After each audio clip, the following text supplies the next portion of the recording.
Because what is human is not an established state. It is a possibility.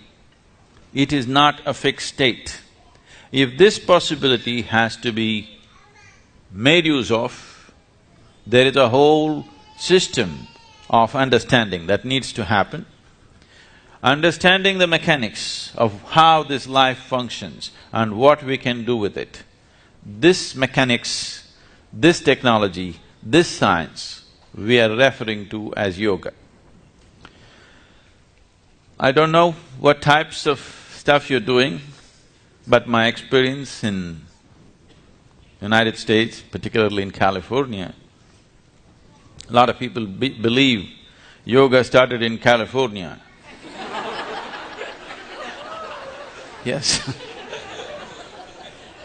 I met somebody who seriously believed it was Madonna who started yoga.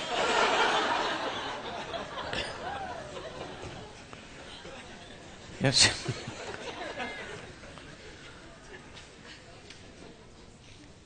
So this mechanics of life, this is as simple as this.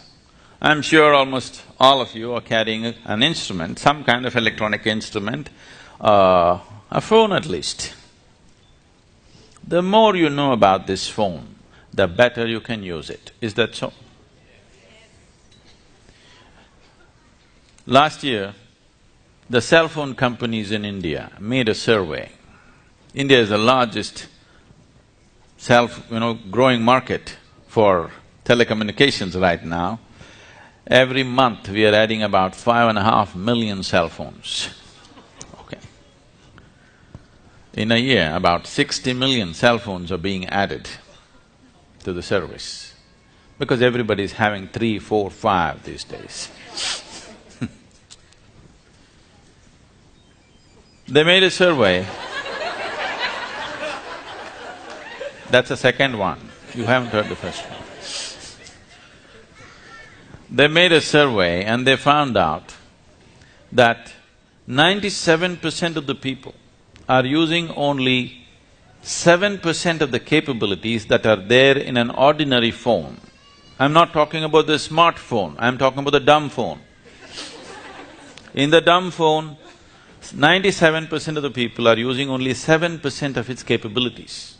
So they were contemplating, if we remove 90% of the electronics, still most people will never know. And we can even give them a 500 rupee discount. They will be happy, we will be happy, Maybe they've already taken it off, we don't know. Only if you try to use all of them, all the functions, then you realize something is not working. So, in a little gadget you're using only 7%. This is the gadget. Every damn gadget has come out of this. How much percentage do you think are you employing this gadget?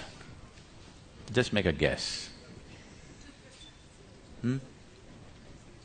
How much percentage? 2, 5? You're being very generous to yourself. It's well below 1%. Because for your survival process, to conduct your life in the material world, you do not even need 1% of what this is. This is capable of perceiving the whole cosmos. If you prepare it properly, if you hold it, this is like an antenna. If you hold it in the right position, it can just grasp everything in the existence.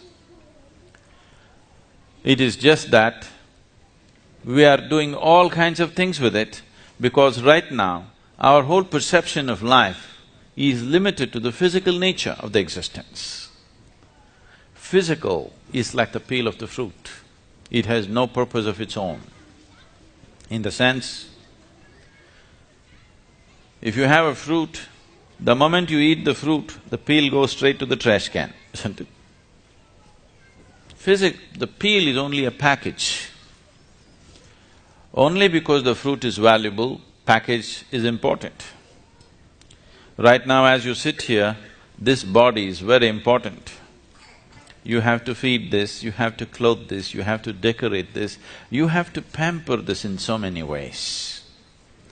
tomorrow morning, that's something inside which you never experienced. If that goes away, nobody wants to have any business with this.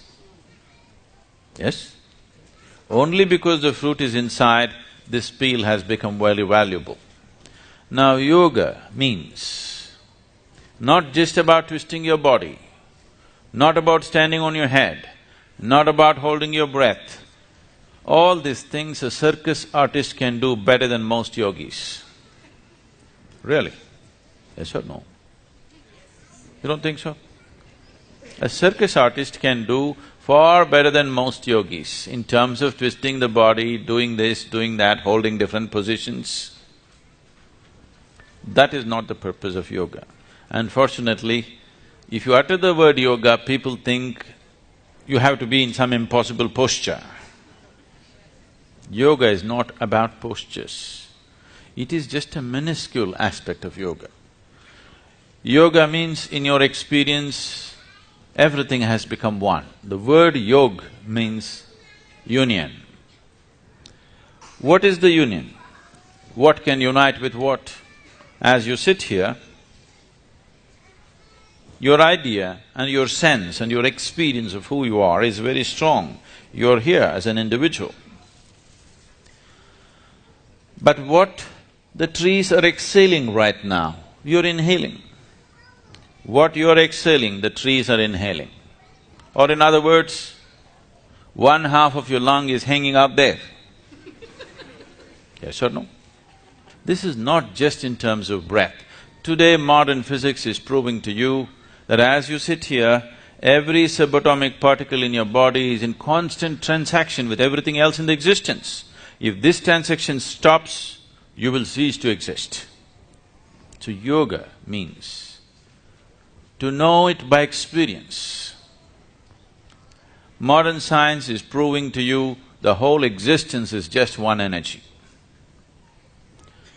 The religions of the world have been screaming for a long time that God is everywhere.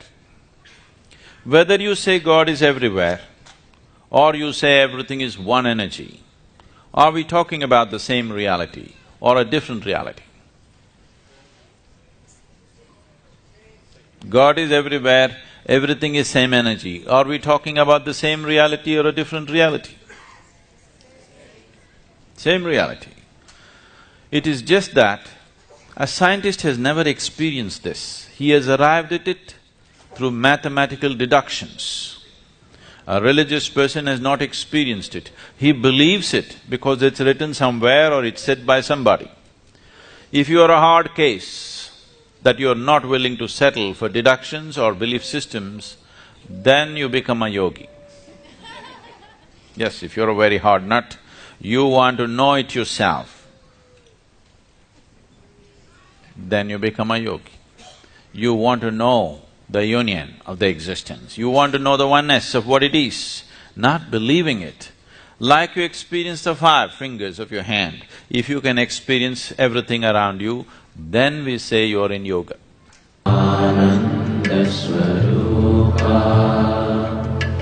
Isha Jagadisha Akhilananda Swarupa Isha Mahesha